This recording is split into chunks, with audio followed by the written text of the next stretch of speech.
BPC news bulletin ముందుగా headlines. Ditwah తుఫానుపై హోంమంత్రి అనిత సమీక్ష.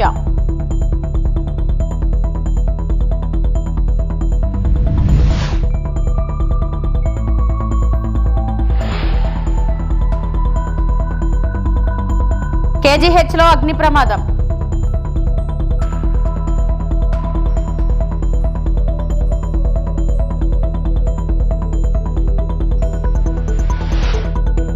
వచ్చే ఏడాది అక్టోబర్ నాటికి 400 kV లైన్లు. కేంద్ర మంత్రి పెమ్మసాని.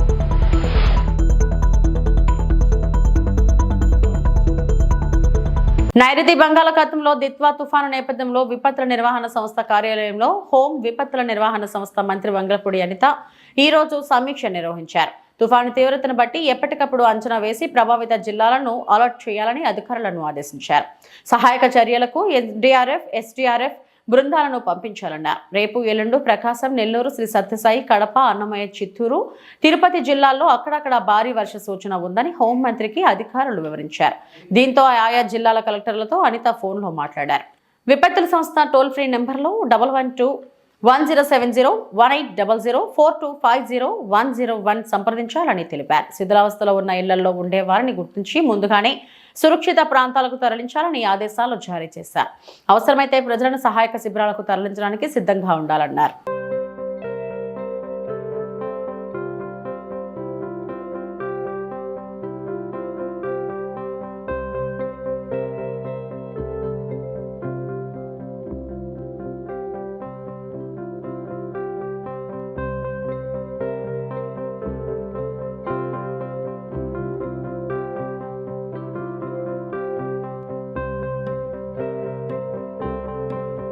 రాజధాని రైతుల సమస్యల పరిష్కారంపై ప్రభుత్వం ఏర్పాటు చేసిన త్రిసభ్య కమిటీ సమావేశం ముగిసింది.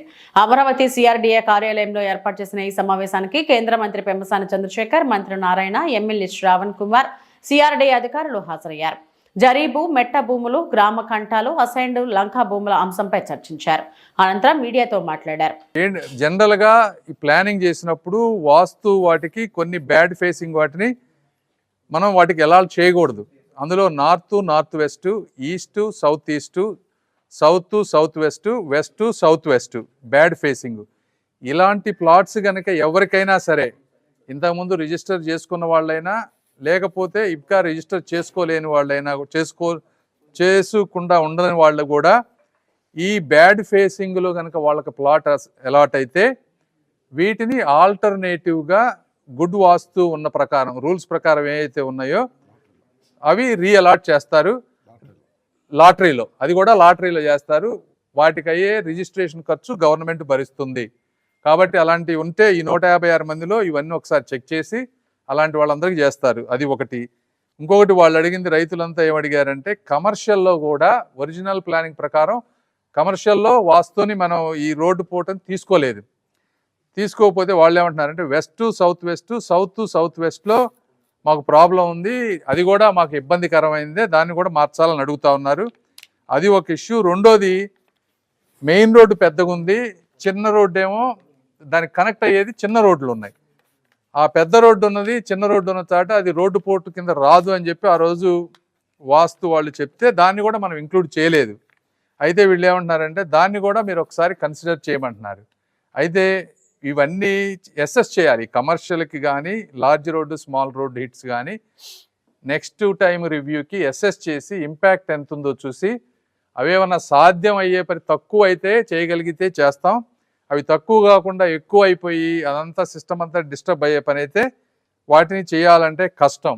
కాబట్టి ఈ రెసిడెన్షియల్ ప్లాట్ వరకు 100% ఏదైతే గైడ్ లైన్స్ ఉన్నాయో దాని ప్రకారం మొత్తం చేస్తాం. మిగిలిన 2 ఇంపాక్ట్ అసెస్మెంట్ చేస్తాం. అది నెంబర్ 1. రెండో ఇష్యూ వచ్చేటప్పటికి వాళ్ళు తీసుకున్నది ల్యాండ్ పూలింగ్లో ల్యాండ్ ఎక్కువ. అంటే మనం చేసిన ల్యాండ్ పూలింగ్లో 2492 ఎకరాలు ఇంకా ల్యాండ్ ఎక్విజిషన్లోకి ల్యాండ్ పూలింగ్లోకి రాలేదు. ఇందులో 45 కోర్టు కేసులు ఉన్నాయి. 45 కోర్టు కేసుల్లో నారాయణ గారు అందరూ కూర్చొని నిన్న 17 కేసులు విత్డ్రా చేయించారు. ఇంకొక 28 కేసులు ఉన్నాయి. డిసెంబర్ 3వ తారీఖు అవి హియరింగ్కి వస్తున్నాయి.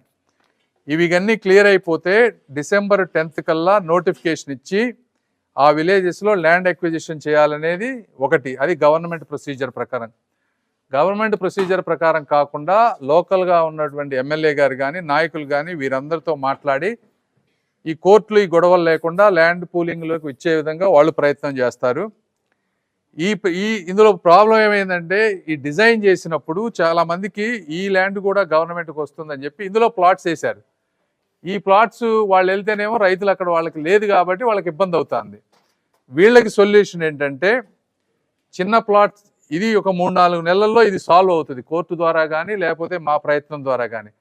ఎవరైతే రైతులకు ఇక్కడ అలాట్ అయిందో ఇది మంచి ప్లేస్ కాబట్టి వాళ్ళు 3-4 నెలలు కనుక ఓపికగా ఉండగలిగితే అక్కడే ఉండండి, మేము సాల్వ్ చేసి పెడతాం. లేదు మాకు ఇమీడియట్గా వేరే దగ్గర ప్లాట్ ఇవ్వండి, మేము అమ్ముకోవాలో లేకపోతే ఇంకోటి చేయాలని అనుకుంటే ఆ విలేజ్ పక్కనున్న విలేజ్ నెంబర్ 1 అక్కడ కనుక లేకపోతే ఆ పక్క విలేజ్లో స్మాల్ ప్లాట్స్ అయితే లాటరీ ప్రకారం తీసి ఇస్తారు. ఇది ఎక్కడా కూడా డిస్క్రిషనరీగా చేయడానికి వీల్లేదు. వేరే విలేజ్లో అయినా లాటరీ ప్రకారం మాత్రమే ఇవ్వాలి. కర్నూలు జిల్లా ఎమిగ్నూరు మండలం కోటేకల్ వద్ద జరిగిన ఘోర రోడ్డు ప్రమాద ఘటనపై Yemmiganur MLA doctor BV Jayanageswara Reddy తీవ్ర దిగ్భ్రాంతిని వ్యక్తం చేశారు. ప్రమాద స్థలాన్ని చేరుకుని ఘటనను స్వయంగా పర్యవేక్షించిన ఎమిగ్నూరు శాసనసభ్యులు డాక్టర్ బివి జయనాగేశ్వరరెడ్డి అక్కడి పరిస్థితులను స్థానికులతో అధికారులతో తెలుసుకున్నారు. రోడ్డు ప్రమాదంపై సంబంధిత అధికారులతో మాట్లాడి వివరాలు సేకరించిన ఎమ్మెల్యే డాక్టర్ బివి జయనాగేశ్వరరెడ్డి ప్రమాదంలో గాయపడిన వారికి తక్షణం మెరుగైన వైద్యం అందించాలని అధికారులను ఆదేశించారు. 2 కార్లు ఢీకొన్న ఈ భయానక ప్రమాదంలో ఒకే కుటుంబానికి చెందిన 2 చిన్నారులతో సహా 5గురు మృతి చెందడం ఎంతో బాధాకరమని ఎమ్మెల్యే డాక్టర్ బివి జయనాగేశ్వరరెడ్డి విచారణ వ్యక్తం చేశారు. మృతుల కుటుంబ సభ్యులకు ప్రగాఢ సానుభూతిని తెలియజేశారు.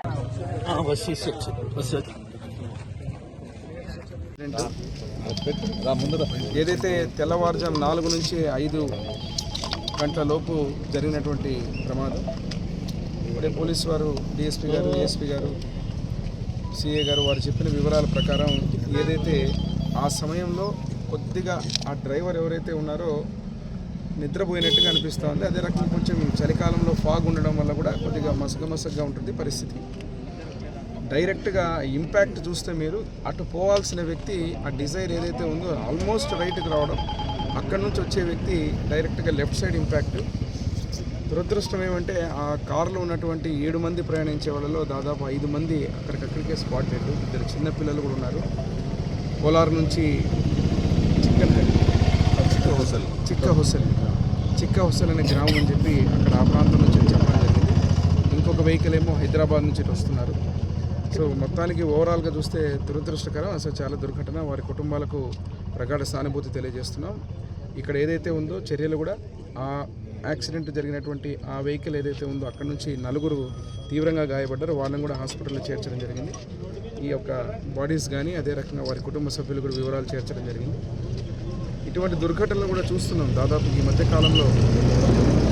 నిన్న కూడా ముఖ్యమంత్రి వాళ్ళు చంద్రబాబు నాయుడు గారు కూటమి ప్రభుత్వం కూడా ప్రత్యేక దృష్టి పెట్టి స్పీడింగ్ కావచ్చు, హైవేస్ మీద ఉన్నటువంటి చర్యలు ఏ రకంగా తీసుకోవాలా, కంప్లీట్గా ఈ యాక్సిడెంట్స్ని తగ్గించాలా, దీని మీద కూడా ప్రభుత్వం చర్యలు తీసుకుంటే ఒక బాధ్యతాయుతమైన నిర్ణయాలు కూడా తీసుకోబోతా ఉంది. ఇటువంటి దుర్ఘటన ఈ ప్రాంతం మన జ్యూరిడిక్షన్లో జరగడం చాలా బాధాకరంగా ఉంది. ఎందుకంటే చిన్నపిల్లలు అదే రకంగా ఆ కుటుంబంలో ఉన్న 5గురు కూడా వాళ్ళు అక్కడ నుంచి వచ్చేటువంటి స్పాట్ డెడ్ అక్కడ చనిపోవడం అనేది చాలా బాధాకరం. వారి కుటుంబాలకు ప్రగాఢ సానుభూతి తెలియజేస్తూ ఈ వివరాలతో పాటు వారికి కూడా ఏ రకమైన సహాయ సహకారాలు అందించాలో ప్రభుత్వం తరఫున అదే రకంగా పోలీస్ శాఖ వారు కూడా ఇమీడియట్గా దాని రిలీఫ్ కూడా మెజర్స్ అని తీసుకున్నారు. కర్నూలు జిల్లా ఎమిగ్నూరులో జరిగిన రోడ్డు ప్రమాదంలో గాయపడిన వారిని మంత్రి టీజీ భరత్, కలెక్టర్ సిరి పరామర్శించారు. క్షతగాత్రులు గంగమ్మ, చేతన్లకు మెరుగైన వైద్యం అందించాలని వైద్యులకు సూచించారు. బాధితులకు ప్రభుత్వం అండగా ఉంటుందని భరోసా ఇచ్చారు. శనివారం ఉదయం ఎమిగ్నూరు కోటేకల్ వద్ద 2 కార్లు ఢీకొని 5గురు మృతి చెందారు. మృతులను కర్ణాటకలోని కొలాల్ జిల్లా చిక్కహోసాహలికి చెందిన వారిగా పోలీసులు గుర్తించారు.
సత్తుపల్లి మండలం అంతర్వేది శ్రీ లక్ష్మీనరసింహస్వామి వారి ఆలయంలో జిల్లా దేవాదాయ శాఖ అధికారి బి సత్యనారాయణ సనాతన ధర్మాన్ని కాపాడటానికి తిరుమల తిరుపతి దేవస్థానం శ్రీ వాణి ట్రస్ట్ లక్ష్యమని మీడియా సమక్షంలో తెలియజేశారు.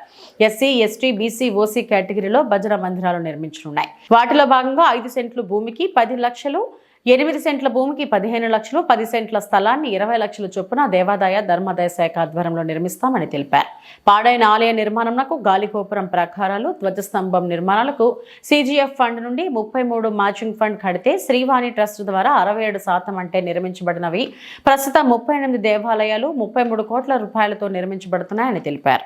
సంబంధించి 18 కోట్ల 70 లక్షలు మనం మంజూరు చేసి ఉన్నామట. ఇక ఆల్మోస్ట్ దేవాలయాలను కంప్లీట్ అయిపోయి ఇంకా 36 దేవాలయాలు ఉన్నాయి. అవి నియర్ కంప్లీషన్ స్టేజ్లో ఉన్నాయి. ఈ విధంగా చూసుకుంటే మన గవర్నమెంటు ఎక్కడైతే వేద పారాయణ చేస్తూ ఉన్నటువంటి వేద పండితులు ఎవరైతే ఉన్నారో వారికి నిరుద్యోగ భృతి కింద నెలకి 3,000 రూపాయలు వారికి ఆన్లైన్లో పంపించడానికి ఒక స్కీమ్ ఒకటి ఉన్నది. ఇప్పటికీ మన జిల్లాలో 60 మంది వేద పండితులు ఈ యొక్క స్కీమ్లోకి చేరి అక్కడ ప్రభుత్వం నుంచి ఈ యొక్క బెనిఫిట్ పొందుతున్నారు. అదేవిధంగా మన ఇంకొక స్కీము దీప నైవేద్యం స్కీమ్ అండి. ఇది దేవాదాయ శాఖలో ఉన్నటువంటి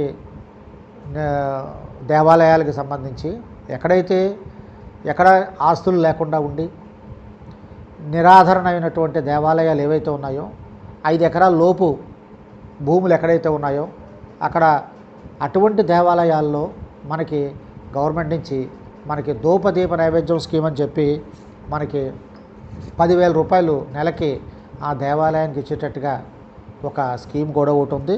ఇప్పుడు ఇందులో మన జిల్లాలో 189 దేవాలయాలు ఈ దీప నైవేద్యం స్కీమ్లో ఉన్నాయి.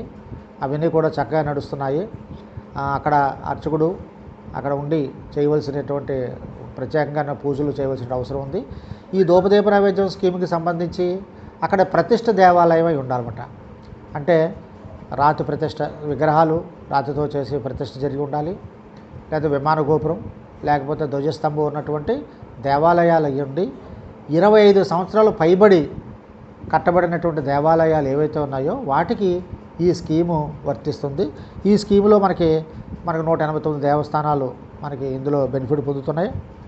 అదేవిధంగా ఎక్కడైతే అర్చకులకి మినిమం వేజెస్ ఇవ్వాలని గవర్నమెంట్ సూచనలు చేసింది, వాళ్ళకి ఒక్కొక్క అర్చకుడికి 15,625 రూపాయలు మినిమం అర్చక జీతం చెల్లించాలన్నట్టుగా మనకి జీవో ఇష్యూ చేసి ఉన్నారు.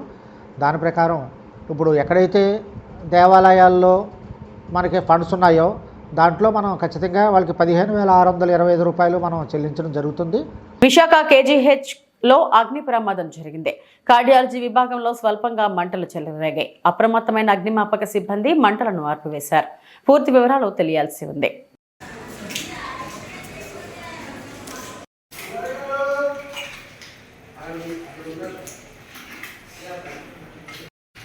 పైకి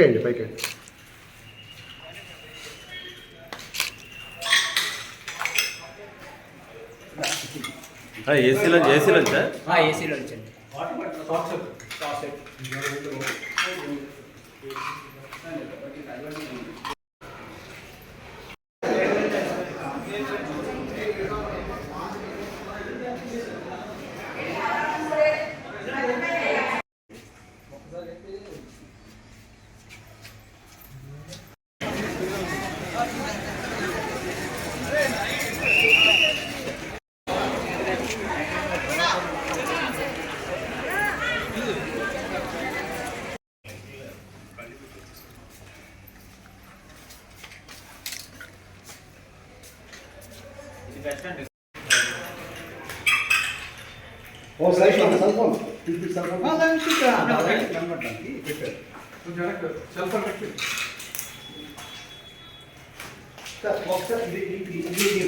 ఇప్పుడే చూసాము.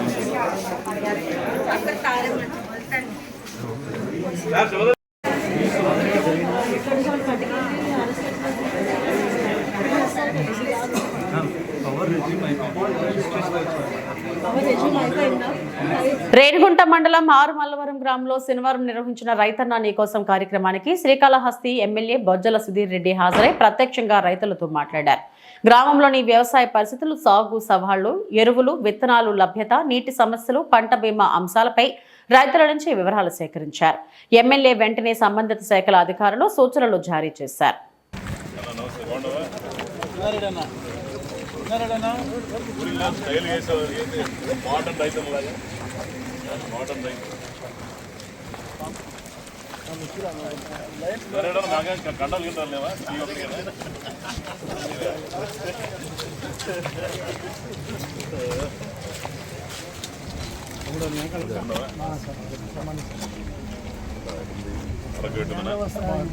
అది ఇప్పుడే చెప్తా ఉన్నారు నీళ్ళు పడి వస్తుందని.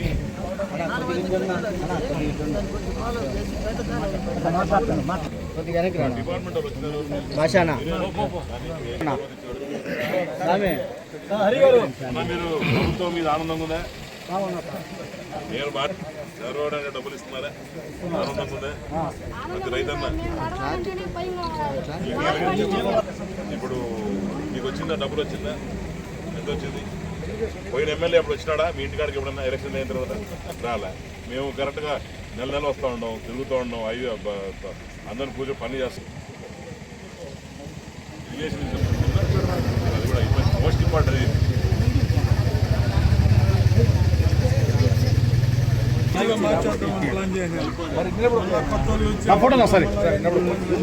అయ్యో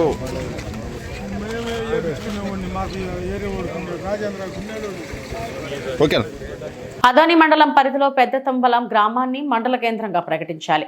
అదోనిని జిల్లాగా ప్రకటించాలని పెద్దతుంబలం గ్రామం చుట్టుపక్కల గ్రామాల ప్రజలు, పెద్దతుంబలం గ్రామ ప్రజలు బైక్ ర్యాలీతో ఎమ్మెల్యే పార్థసారథి, మాజీ ఎమ్మెల్యే మీనాక్షి నాయుడు, మాజీ ఎమ్మెల్యే సాయి ప్రసాద్ రెడ్డి మరియు సబ్ కలెక్టర్ మొదలగు వారికి పెద్దతుంబలం మండల కేంద్రంగా ప్రకటించాలని వినతిపత్రం సమర్పించడమైంది.